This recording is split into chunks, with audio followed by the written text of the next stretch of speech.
পাক জানায় দেয় ইন্নাকা লাআলা খুলুকিন আযীম। আল্লাহ পাক জানায় দেয় দুনিয়ার মানুষ শোনো,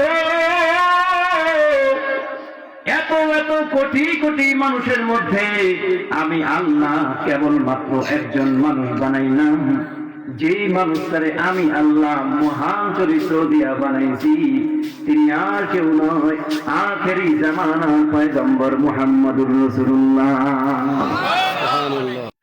আচ্ছা বলেন তো দেখি, আমাদের এলাকায় যদি কোনো ব্যক্তি গাঁজা খায়, বিড়ি খায়, আমরা কি তাকে মেনে চলবো নাকি যেই লোকটা ভালো তাকে মেনে চলবো? মানুষের জন্মগত একটা অভ্যাস হলো মানুষ ভালো জিনিসকে গ্রহণ করে, খারাপ জিনিসকে গ্রহণ। দুনিয়ার ভিতরে পৃথিবীর সূচনা লগ্ন থেকে শুরু করে ফেরাউন তো পৃথিবীর সবচেয়ে শক্তিশালী ব্যক্তি ছিলেন, নমরুদ ছিলেন। বলেন তো দেখি এখন পর্যন্ত কোন মানুষ কি নমরুদের অনুসরণ করে? ফেরাউনের অনুসরণ করে? কেন করে না? কারণ ওর চরিত্রটাই বড় খারাপ। চিল্লা বলেন ঠিক কিনা? পৃথিবীর মধ্যে এত এত মানুষের মধ্যে আমরা কেন আখিরি জামানার পয়গম্বর মুহাম্মদুর রাসূলুল্লাহ অনুসরণ করব? বলা হয় যে এত এত মানুষের মধ্যে আল্লাহ পাক রব্বুল আলামিন পৃথিবীর মধ্যে কেবল একজন মানুষকে বানাইছেন যার চরিত্রে কোনো দাগ নাই, তিনি হলেন মুহাম্মদুর রাসূলুল্লাহ সাল্লাল্লাহু আলাইহি ওয়াসাল্লাম। সুবহানাল্লাহ বলেন। সুবহানাল্লাহ। তিনি এমন এক নবী, আল্লাহ পাক রব্বুল আলামিন সরাসরি তার শ্রেষ্ঠতম চরিত্রের সার্টিফিকেট দিয়েছেন। সুবহানাল্লাহ বলেন। আল্লাহ পাক জানায় দেয় ইন্নাকা লাআলা খুলুকিন আযীম। আল্লাহ পাক জানায় দেয় দুনিয়ার মানুষ শোনো, এত এত কোটি কোটি মানুষের মধ্যে আমি আল্লাহ কেবলমাত্র একজন মানুষ বানাইলাম, যেই মানুষটারে আমি আল্লাহ মহান চরিত্র দিয়া বানাইছি তিনি আর কেউ নয়, আখেরি জামানার পয়গম্বর মুহাম্মদুর রাসূলুল্লাহ। চিন্তা করে দেখেন, আল্লাহ বলেছেন খুলুকিন আযীম। খুলুকিন কারীম বলেন নাই, খুলুকিন হাসান বলেন নাই, খুলুকে আযীম কেন বলেছেন? খুব ভালো করে শুনেন। বলা হয়েছে চরিত্র হলো তিন প্রকার। কয় প্রকার? জোরে বলেন। একটা হলো খুলুকে হাসান, আরেকটা হলো খুলুকে কারীম, আরেকটা হচ্ছে খুলুকে আযীম। খুলুকে হাসান কাকে বলা হয়? আপনার কেউ আঘাত করছে, আঘাতের বিনিময়ে আপনি তাকে ওই পরিমাণ আঘাত করেছেন, এর চাইতে বেশি করেন নাই। কেউ ঘুষা দিয়েছে, যতটুকু জোরে দিয়েছে ঠিক ততটুকু জোরে দিয়েছেন, এর চাইতে বেশি জোরে দেন নাই। এটার নাম হলো খুলুকে হাসান। এই চরিত্রটা আমাদের মধ্যে আছে। কথা বলেন ঠিক? কেউ যদি আঘাত করে, আঘাতের বিনিময়ে আমরা প্রতিশোধ গ্রহণ করি, এটাকে বলা হয় খুলুকে হাসান। আর খুলুকে কারীম কাকে বলা হয়? রাসূল বলেন যে খুলুকে কারীম বলা হয় আপনাকে কেউ আঘাত করেছে, আঘাতের বিনিময়ে আপনি তাকে আঘাত না করে বরং আপনি তাকে ক্ষমা করে দিয়েছেন, এটার নাম হলো খুলুকে কারীম। সুবহানাল্লাহ। রাসূলকে খুলুকে কারীম দিয়েও বানায়নি, খুলুকে হাসান দিয়েও বানায়নি, একটা বাকি আছে, সেটার নাম হলো খুলুকে আযীম। সুবহানাল্লাহ। সুবহানাল্লাহ। খুলুকে আযীম কেমন? মুসলমান ভালো করে শুনে নাও, খুলুকে আযীমের পরিচয় নাও। কেউ তোমারে আঘাত করেছে, আঘাতের বিনিময়ে তুমিও তারে আঘাত করো নাই, বরং আঘাতের বিনিময়ে তুমি তারে ক্ষমা করে দিলা।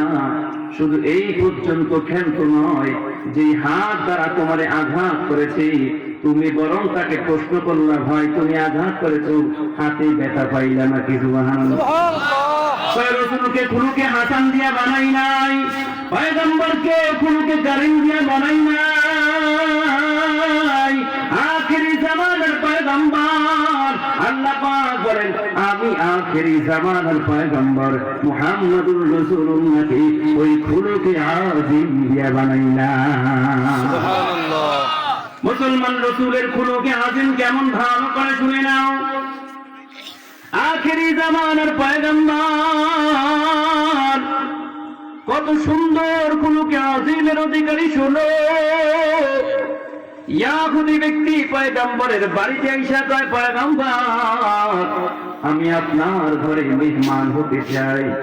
পয়গম্বর বলে, মেহমান হও, আমার কোনো আফসোস নাই, তোমার মেহমানদারি করাবো। ইয়াহুদি ব্যক্তির মনে মনে শয়তানি নিয়ে পয়গম্বরের দরবারে আসছে, রাসূল রে কেমনে কষ্ট দেওয়া যায়, কষ্ট দেওয়ার জন্য নবীর ঘরে আসছে। রাসূলুল্লাহ তারে রাতের বেলা খাওয়াইলেন, পয়গম্বর সুন্দর বিছানা করে শোয়ায় দিলেন। রাতের বেলা ইয়াহুদি ব্যক্তি পয়গম্বরের ঘরের মধ্যে বিছানায় পায়খানা করে রওনা হয়। ইয়াহুদি ব্যক্তি পয়গম্বরের ঘর থেকে বের হয়ে দূরে চলে যায়। সকালবেলা পয়গম্বর যখন ঘুম থেকে জাগলেন, পয়গম্বর এখনো তার ঘরে পৌঁছে নাই।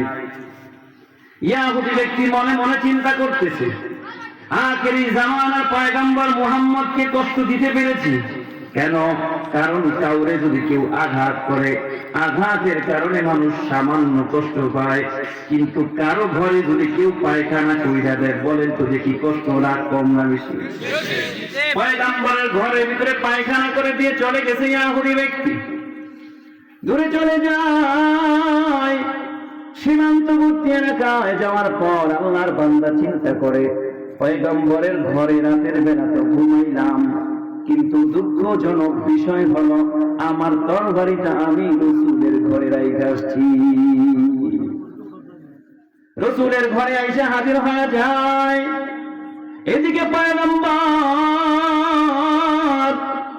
হজরের পর যখন লোকটারে খুঁজতেছে, লোকটারে খুঁজে পায় না।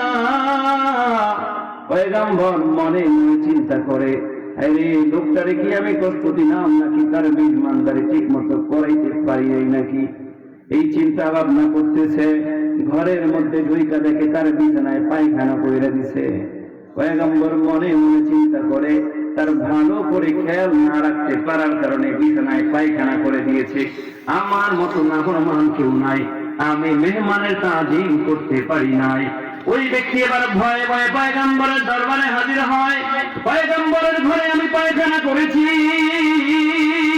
মনে হয় পয়গম্বর আমার উপরে অনেক রাগ হবে। না না, আল্লাহর বান্দা যখন পয়গম্বরের ঘরে হাজির হয়, পয়গম্বর ডাক দিয়া কয়, ভাই তুমি আমার ঘরে মেহমান হিসেবে আইছিলা, তোমার খেদমত আমি করতে পারি নাই, ভালোভাবে দেখাশোনা করতে পারি নাই, যার কারণে বিছানায় তুমি পায়খানা করে দিয়েছো।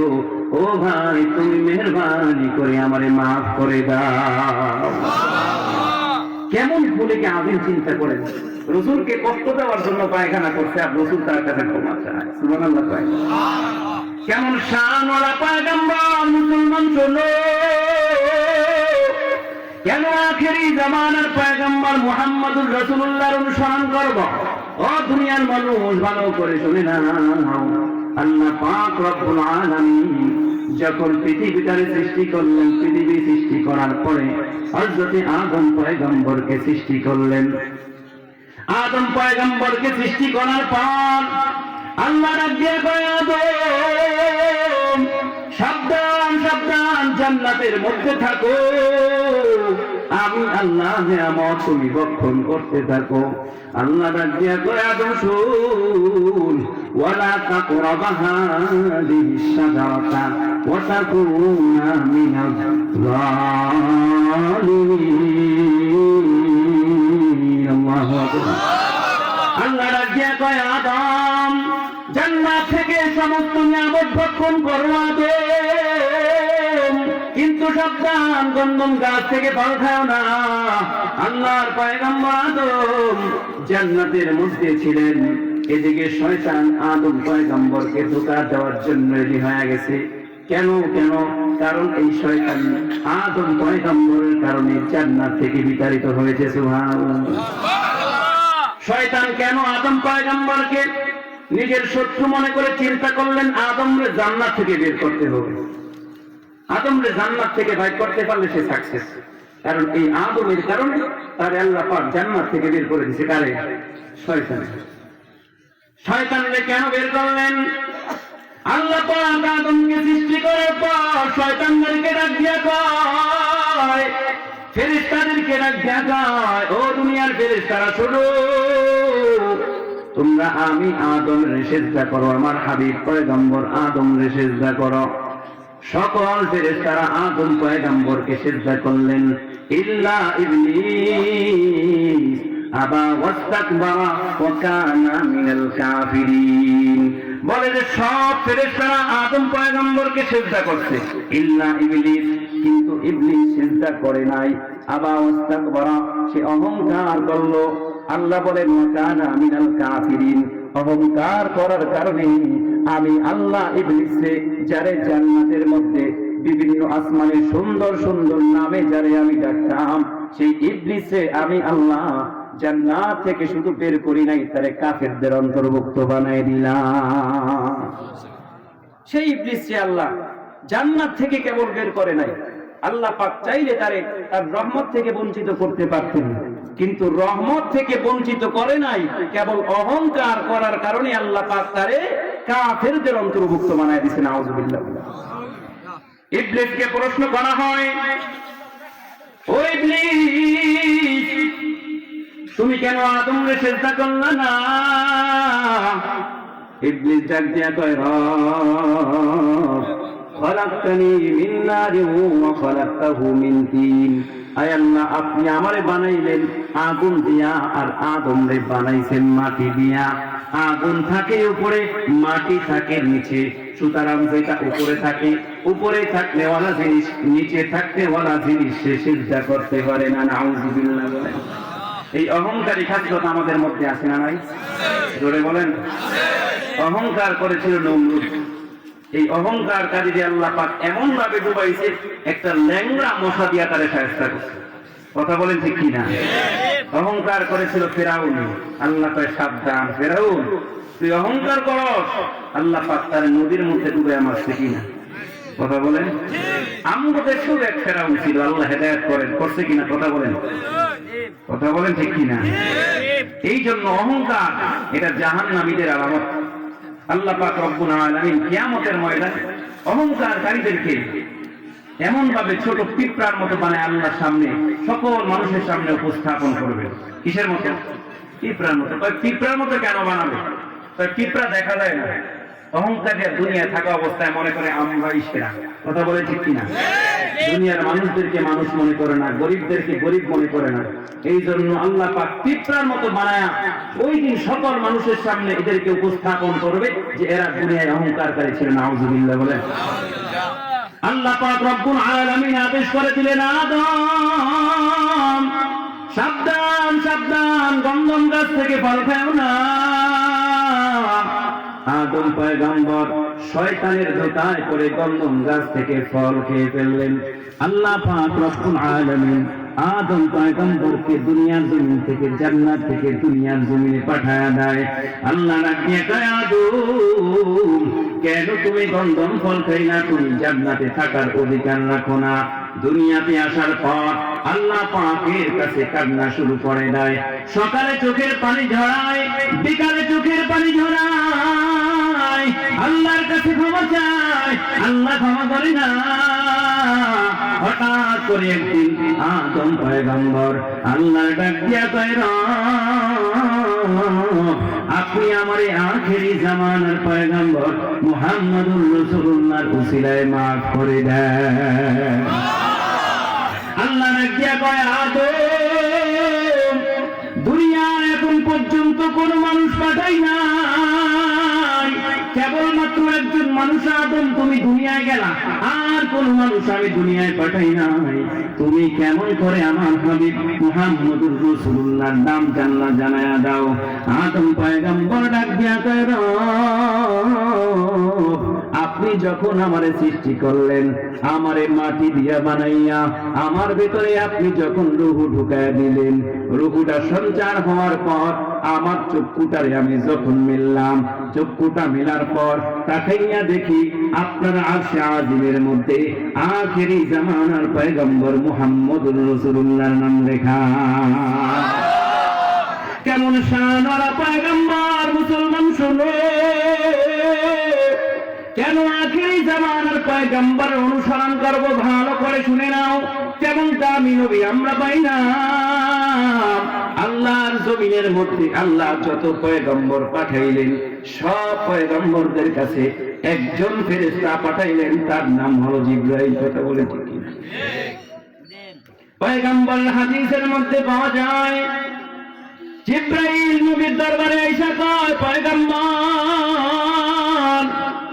আদম থেকে শুরু করে 1,24,000 পয়গম্বর সবার সাথে আমি গিয়েছি, সবার সাথে কথাবার্তা বলেছি। পয়গম্বর দুনিয়ার মধ্যে উত্তর দক্ষিণ হাজার হাজার মানুষের সাথে আমার সাক্ষাৎ হয়েছে। এত এত মানুষের মধ্যে, এত এত নবী রাসূলদের মধ্যে ও মুহাম্মদুর রাসূলুল্লাহ আপনাকে আমার কাছে শ্রেষ্ঠ মনে হয়েছে। কি বলে এই কথা? জোরে বলেন। কোন জিবরাইল? যে জিবরাইল আদম থেকে শুরু করে সব নবীদের সাথে সাক্ষাৎ করেছে, সেই জিবরাইল বলতেছে, সাক্ষী দিচ্ছে যে নবী মুহাম্মদ আপনাকে সকল নবীদের চাইতে শ্রেষ্ঠ মনে হয়েছে। সুবহানাল্লাহ। মুসলমান দুনিয়াতে 200 কোটি মুসলমান, 200 কোটি মুসলমান শুধু বাংলাদেশে নয়, সারা বিশ্বের মধ্যে 200 কোটি মুসলমান মসজিদে আযান হলে মসজিদের দিকে রওনা হয়।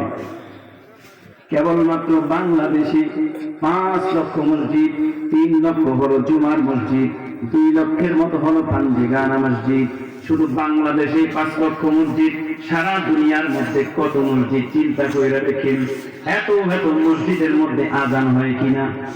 আর জোরে বলেন। কেমন শান ওরা পয়গম্বর আল্লাহ বানাইছে। চলে আল্লাহ যেমন একদিকে কয়, মুহাম্মদ আপনার কেমন শান ওরা পয়গম্বর বানাইলাম। মানুষ যখন মসজিদে নামাজ পড়ার জন্য আসে, আযান দেওয়া হয়, ও হাবিব লক্ষ্য করে দেখেন ওই আযানের মধ্যে একটা শব্দ বলা হয়, আশহাদু আল্লা ইলাহা ইল্লাল্লাহ, আশহাদু আল্লা ইলাহা ইল্লাল্লাহ, আশহাদু আন্না মুহাম্মাদুর রাসূলুল্লাহ। সুবহানাল্লাহ বলেন। ও পয়গম্বর, যেই নামাজকে আমি আল্লাহর জন্য পড়া হয়, যে আযান আমি আমার নামাজের জন্য আহ্বান করা হয়, ওই নামাজের জন্য যে আযান দেওয়া হয়, ওই আযানের মধ্যে পর্যন্ত হাবিব ও মুহাম্মদুর রাসূলুল্লাহ আপনার নামটা লিখে দিয়েছি। মুসলমান যখন মসজিদে নামাজের জন্য কাতারবন্দি হয়ে দাঁড়ায় যায়, কাতারবন্দি হওয়ার সময় ইকামত হয় কিনা? জোরে বলেন। আল্লাহ যেন ডাক দিয়ে কয়, হাবিব আপনারে কেমন শানওয়ালা পয়গম্বর বানাইছি গো হাবিব। আপনি লক্ষ্য করে দেখেন মসজিদে যখন ইকামত হয়, ওই ইকামতের মধ্যে পর্যন্ত আমি আপনার নামটা লিখে দিয়েছি। সুবহানাল্লাহ। আপনাদের কাছে জানতে চাই, আমরা যে নামাজ পড়ি, নামাজের মধ্যে একটা দোয়া আছে, তাশাহুদ করি কিনা? ধরে বলেন। তাশাহুদ ছাড়া কি নামাজ হবে নাকি? সুন্নতের মধ্যে তাশাহুদ পড়া হয়, ফরজের মধ্যে পড়া হয়, বিতরের মধ্যে পড়া হয়, তারাবির মধ্যে পড়া হয়। এই তাশাহুদ ছাড়া যদি কেউ নামাজ পড়ে তার নামাজ হবে না। আল্লাহ ডাকিয়া কয়, হাবিব আপনারে কেমন শান ওরা পয়গম্বর বানাইলাম। লক্ষ্য করে দেখে ওই তাশাহুদের মধ্যে পর্যন্ত হাবিব আপনি মুহাম্মদুর রাসূলুল্লাহর নামটা লিখে দিয়েছি।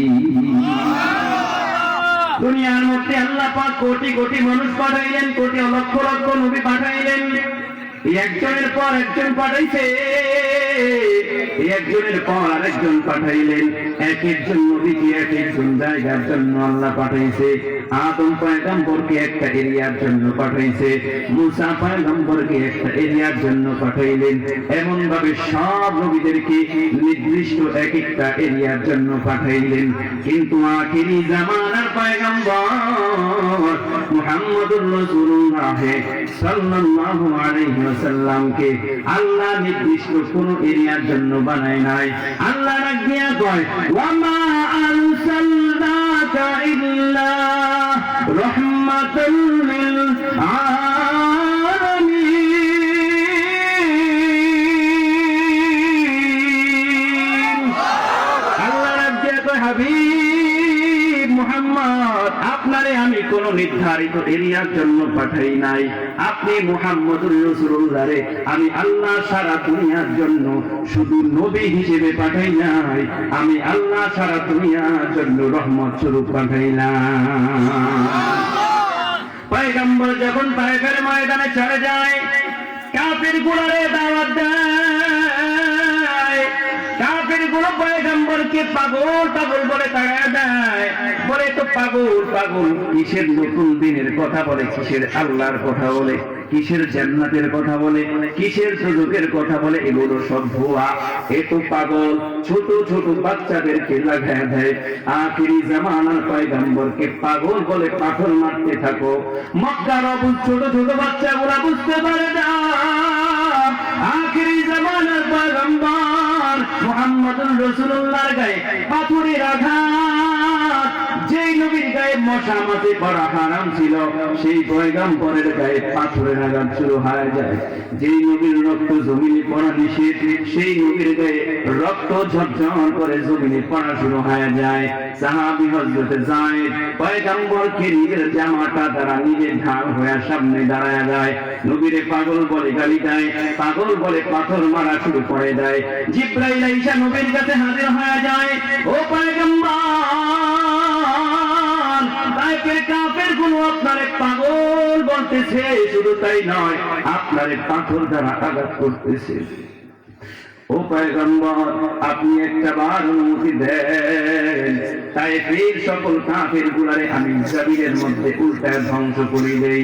পয়গম্বর ডাক দিয়া কয়, জিবরাইল, কিসের তুমি ধ্বংসের কথা বলো? তুমি কি জানো না আল্লাহ পাক রব্বুল আলামিন আমাকে গোটা দুনিয়ার জন্য শুধু নবী নয়, আল্লাহ পাক রব্বুল আলামিন রহমতের নবী হিসেবে পাঠাইছি। আমি রহমতের নবী হইয়া কেমন করে তাদেরকে ধ্বংসের কথা বলতে পারি? সুবহানাল্লাহ। এমন মায়ের নবী, রহমতের নবী। ও দুনিয়ার মানুষ ভালো করে শুনে নেন, আমার নবী কেমন শানওয়ালা পয়গম্বর, কেমন মর্যাদাবান পয়গম্বর। আল্লাহ পাক আদম পয়গম্বরের পরে আরেকজন নবী পাঠাইছে, তারপরে আবার আরেকজন পাঠাইছে, তারপরে আবার আরেকজন পাঠাইছে, কিন্তু আখিরি জামানার পয়গম্বর মুহাম্মদুর রাসূলুল্লাহ সম্পর্কে আল্লাহ জানায়া দেয়, মা কানা মুহাম্মাদুন আবা আহাদিন মির রিজালিকুম ওয়ালাকিন রাসূলুল্লাহ ওয়া খাতামান নবিয়্যিন। আল্লাহু আকবার। আর জোরে বলেন আল্লাহু আকবার। আল্লাহ পাক ডাকিয়া কয়, দুনিয়ার মানুষ শোনো, আমি আদমের পরে নবী পাঠাইলাম, আদমের পরে নবী পাঠাইছি, এরপরে একজনের পর একজন নবী পাঠাইছি, কিন্তু আখেরি জামানার পয়গম্বর মুহাম্মদুর রাসূলুল্লাহরে এমন শানওয়ালা পয়গম্বর পাঠাইছি, যে পয়গম্বরের পরে নবুয়তের দরজা বন্ধ করে দিয়েছি। রাসূল নামে কে গেলো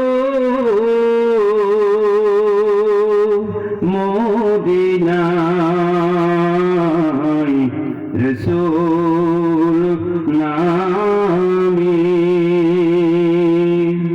ওরে আকাশের চন্দ্র বুকেরে, ওরে আকাশের চন্দ্র বুকেরে, ওকে আনলো দুনিয়ায়,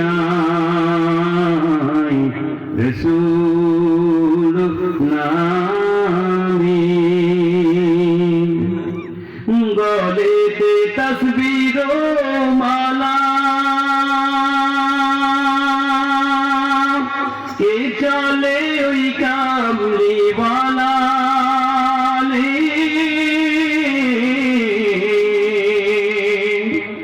গলেতে তাসবির মালা,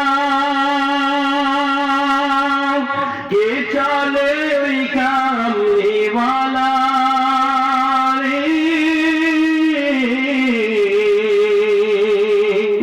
ওরে আমার বুকে রওজা খুনা, ওরে আমার বুকে দরজা তনা, তারে দেখে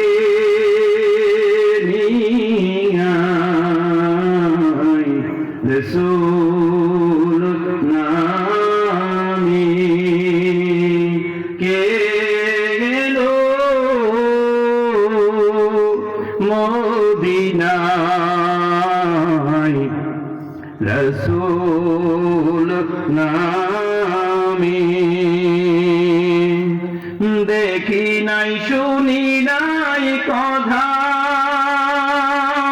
মাইনসে না সে মাইনসের বাধা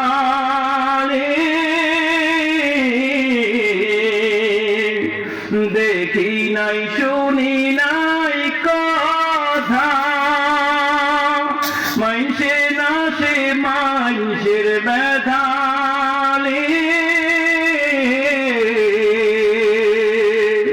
ওরে কেমন দরদীর কথা ওরে কেমন দরদীর কথা শুনলে পড়ানো জোড়াই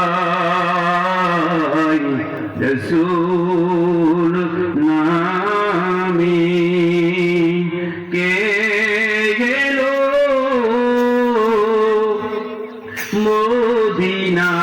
মদিনায় রসূল নামে ওই রাসূলকে ভালোবাসবেন কারা কারা বিল্লাহি তাকবীর আল্লাহ আপনি রসূলের সুন্নাহ মতো চলার তৌফিক দিয়া দেন বলি আমিন।